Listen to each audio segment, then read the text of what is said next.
Hello friends, आप सभी को नमस्कार। मैं हितेश कुमार एक बार फिर से आप सभी का ज्ञानकोश यूट्यूब चैनल में स्वागत करता हूं। हम इतिहास पढ़ रहे थे और मध्यकालीन इतिहास में मराठा शिवाजी के बारे में हमने पढ़ लिया था, लेकिन आज की वीडियो में हम शिवाजी के उत्तराधिकारियों के बारे में पढ़ेंगे। मुख्य रूप से शिवाजी के उत्तराधिकारी पढ़ेंगे, प्रमुख मराठा क्षेत्र और उनकी राजधानियां पढ़ेंगे, मराठों के प्रमुख उच्च अधिकारियों के बारे में पढ़ेंगे, आंग्ल मराठा संघर्ष पढ़ेंगे और मराठों की प्रमुख संधियां पढ़ेंगे।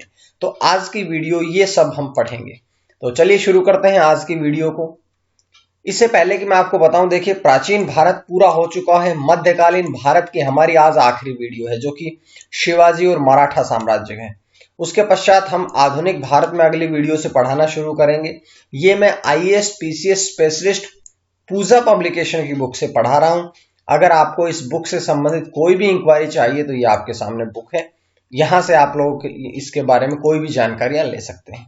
और अब आप लोगों के लिए प्लेलिस्ट बना दी गई है। इस प्लेलिस्ट में आप लोग जो भी टॉपिक पढ़ना है उसको आसानी से ढूंढ सकते हैं। अब हम बढ़ते हैं आज की वीडियो की तरफ, यानी कि शिवाजी के उत्तराधिकारियों की तरफ। तो शिवाजी की मृत्यु के पश्चात जो था उनका पुत्र संभाजी, वो मराठा राज्य की गद्दी पर बैठा था। औरंगजेब ने अचानक आक्रमण करके संभाजी और उनके साथियों को गिरफ्तार कर लिया था, फिर उनका वध करवा दिया था तथा पुत्र शाहू और पत्नी येसुबाई को गिरफ्तार कर रायगढ़ के किले में कैद करवा दिया था। यह अचानक से हुआ कि जैसे ही शिवाजी की मृत्यु 53 वर्ष की उम्र में होती है, उसके पश्चात उसका पुत्र संभाजी मराठा राज्य गद्दी पे बैठता है। लेकिन अचानक से उस समय, क्योंकि औरंगजेब जो कि जिसने सर्वाधिक समय तक मुगल शासक राज किया था, वो आक्रमण करता है और इनको वध करा देता है और इनको गिरफ्तार करके किले में कैद कर देता है। उसके पश्चात हम पढ़ रहे हैं कि संभाजी ने उज्जैन के हिंदी और संस्कृत के प्रकांड विद्वान कवि कलश को अपना सलाहकार नियुक्त किया था। संभाजी के निर्मम हत्या के पश्चात उसके सौतेले जो छोटे भाई थे राजा राम को राज्य के सिंहासन पर बैठा दिया था और उनके नेतृत्व में मुगलों के विरुद्ध मराठों ने अपना संघर्ष जारी रखा। यानी कि जब संभाजी को मरवा दिया था उसके पश्चात भी राजा राम ने अपना संघर्ष जारी रखा था। बात करते हैं 1689 तक। राजा राम मुगलों के आक्रमण की आशंका से रायगढ़ छोड़कर जिंजी भाग गया था, जो मराठा साम्राज्य की राजधानी रही थी। जिंजी जो है ये भी कुछ समय तक मराठा साम्राज्य की राजधानी रही थी, क्योंकि मराठों का साम्राज्य जो था वो घटता बढ़ता रहा था, इसलिए इनकी राजधानियां परिवर्तित होती रही थी। उसके पश्चात बात करते हैं कि जिंजी के बाद राजा राम ने 1699 में सतारा को मराठों की राजधानी बताया। जैसे कि बताया कि क्षेत्र बढ़ने कम होने से इनकी राजधानियां भी परिवर्तित हो जाती थी।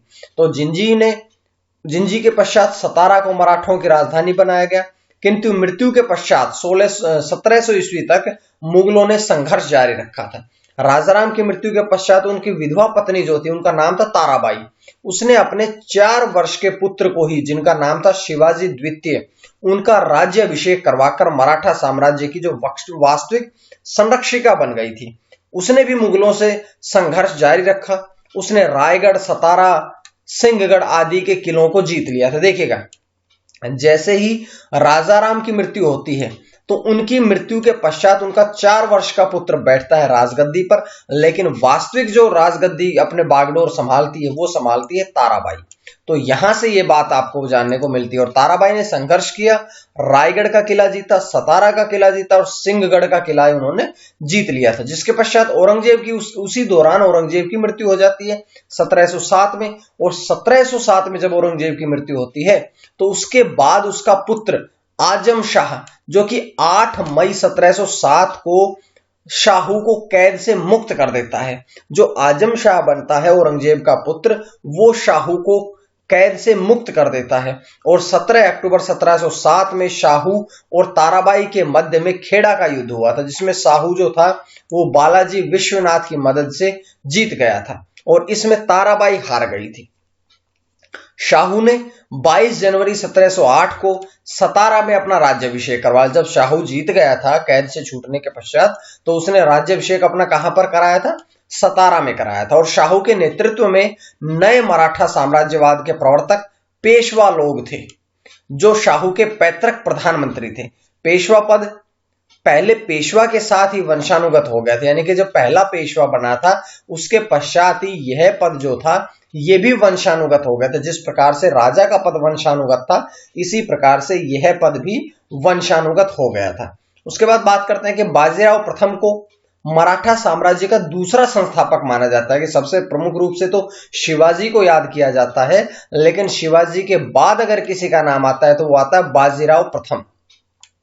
बाजीराव ने को द्वितीय संस्थापक भी माना, यानी कि दूसरा संस्थापक भी बाजीराव को माना जाता है मराठा साम्राज्य का। उसके पश्चात 1713 में शाहू ने बालाजी विश्वनाथ को अपना पेशवा नियुक्त किया था और बालाजी विश्वनाथ को मराठा साम्राज्य का दूसरा संस्थापक माना गया।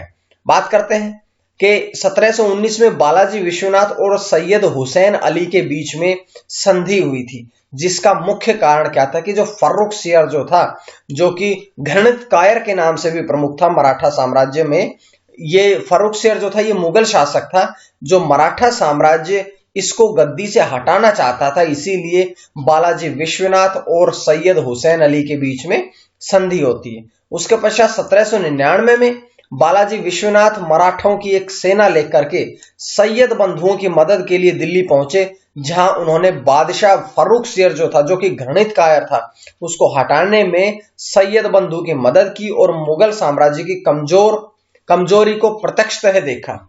उसके पश्चात क्या हुआ कि इतिहासकार होता है एक, उनका नाम था रिचर्ड टेम्पल। उन्होंने मुगल सूबेदार हुसैन अली और बालाजी विश्वनाथ के बीच में 1719 में हुई मुगल मराठा संधि को मराठा साम्राज्य के मैग्ना कार्टा की संज्ञा दी गई है। तो अगर पूछा जाए कि मराठा साम्राज्य का मैग्ना कार्टा किसे कहा गया है, तो ये जो मुगल और मराठों के बीच में जो संधि हुई थी, इसे मराठा साम्राज्य का मैग्ना कार्टा कहा गया है। बात करते हैं उसके पश्चात बालाजी विश्वनाथ की मृत्यु के बाद शाहू ने उसके पुत्र बाजीराव प्रथम को पेशवा नियुक्त किया और इस प्रकार से बालाजी विश्वनाथ के परिवार में पेशवा का जो पद था वो वंशानुगत हो गया था, यानी कि पुत्र जो है वो अपने पिता के बाद में इस पद पर ऑटोमेटिक अधीन हो जाएगा, आसीन हो जाएगा। उसके बाद बात करते हैं कि प्रमुख मराठा क्षेत्र और उनकी राजधानियों के बारे में पढ़ते हैं। सबसे पहले मराठा क्षेत्र आता है गायकवाड़, इसकी राजधानी थी बड़ौदा। होलकर, इसकी राजधानी थी इंदौर। भोसले, इसकी राजधानी थी नागपुर। सिंधिया की राजधानी ग्वालियर। छत्रपति की राजधानी सतारा। पेशवा की राजधानी थी पुणे।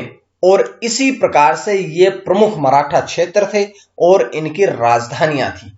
बात करते हैं कि मुगल साम्राज्य के प्रति अपनी नीति की घोषणा करते हुए बाजीराव प्रथम ने कहा था कि हमें इस जर्जर वृक्ष के तने पर आक्रमण करना चाहिए, शाखाएं तो अपने आप गिर जाएगी।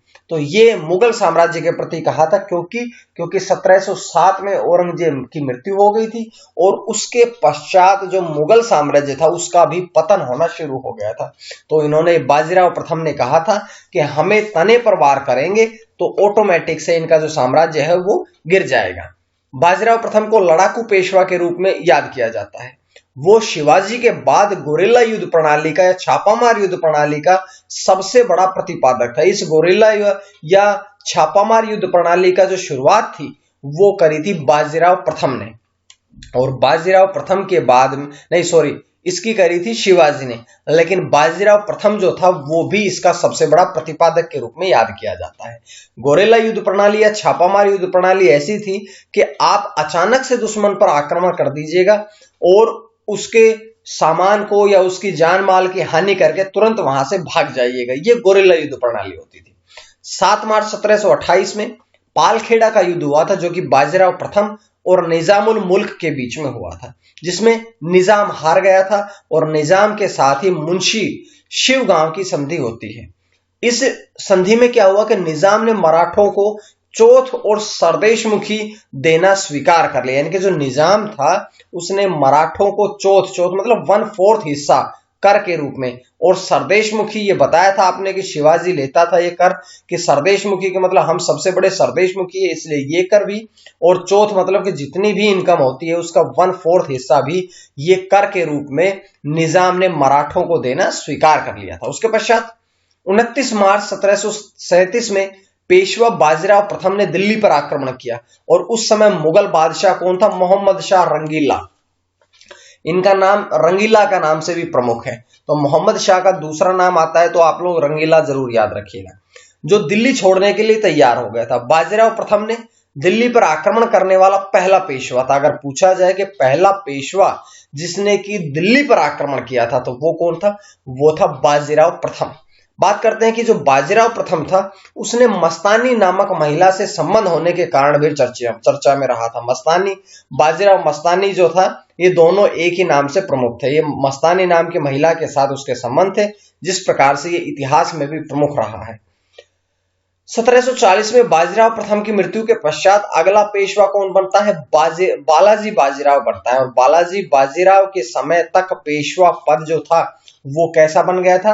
वो बन गया था पैतृक, यानी कि पिता के बाद पुत्र को ही ये वो पद दिया जाएगा। उसके पश्चात बालाजी बाजीराव को नाना साहब के नाम से जाना जाता है। तो अगर पूछा जाए बालाजी बाजीराव का नाना साहब के नाम से जाना जाता है तो ये बात आपने पढ़नी है। 1750 में रघुजी भोसले की मध्यस्थता के कारण राजाराम और पेशवा के बीच में संगोला की संधि होती। तो संगोला की संधि किस किस के बीच में हुई थी? ये रघुजी भोसले ने बीच बचाव किया था। किस किस के बीच में?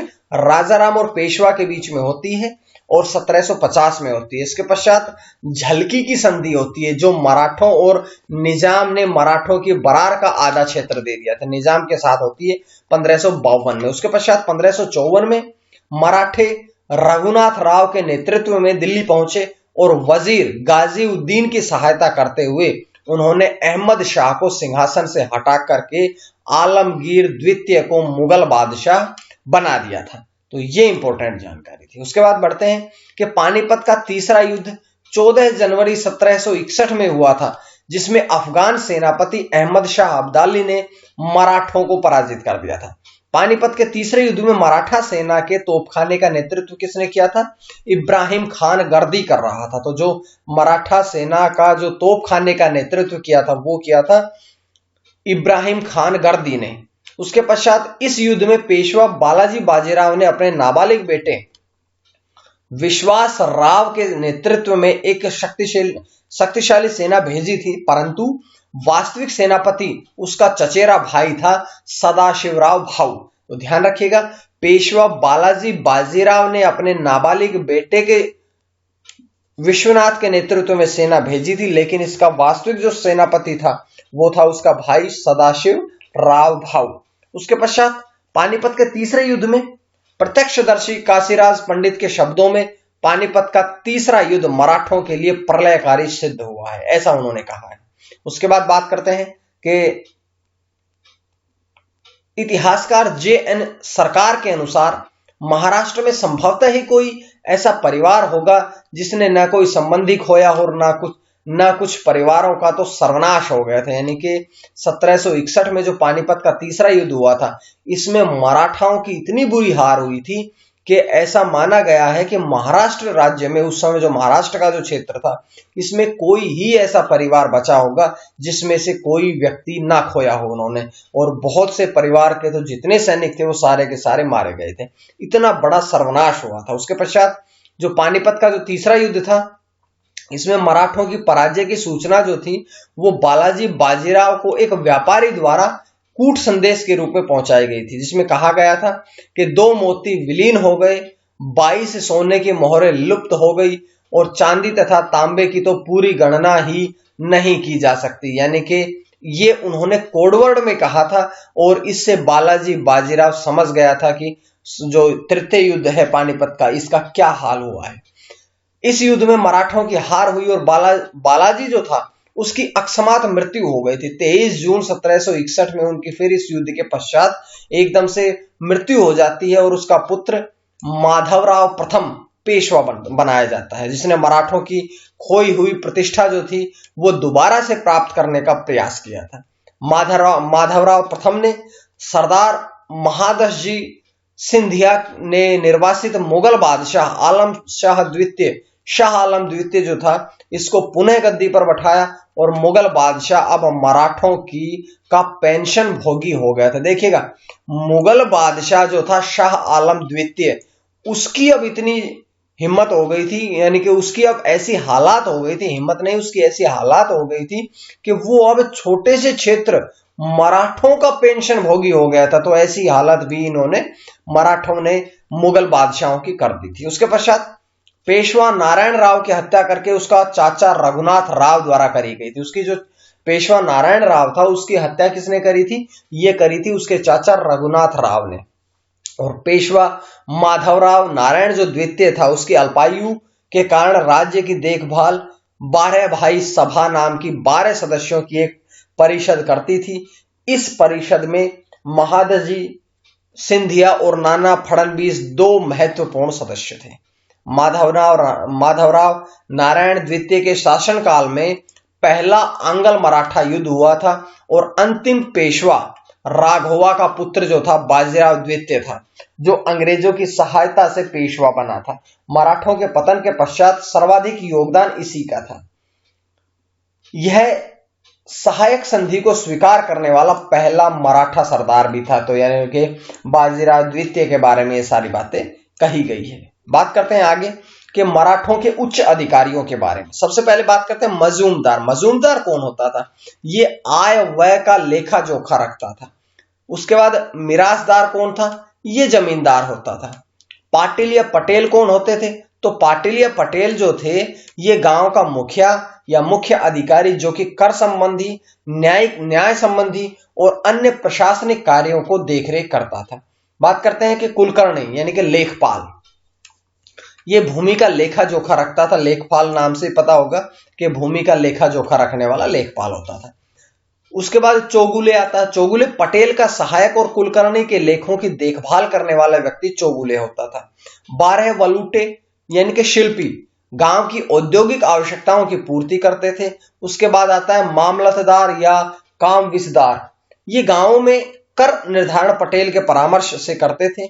इसके अतिरिक्त जिले में पेशवा के प्रतिनिधि भी ये होते थे। उसके बाद देशमुख या देशपांडे यानी कि जिलाधिकारी, इनकी पुष्टि के बिना कोई लेखा स्वीकार नहीं किया जाता था। ये वो अधिकारी होते। तो ये हमने अभी पढ़ा है इन अधिकारियों के बारे में। अब पढ़ेंगे आंग्ल मराठा संघर्ष के बारे में।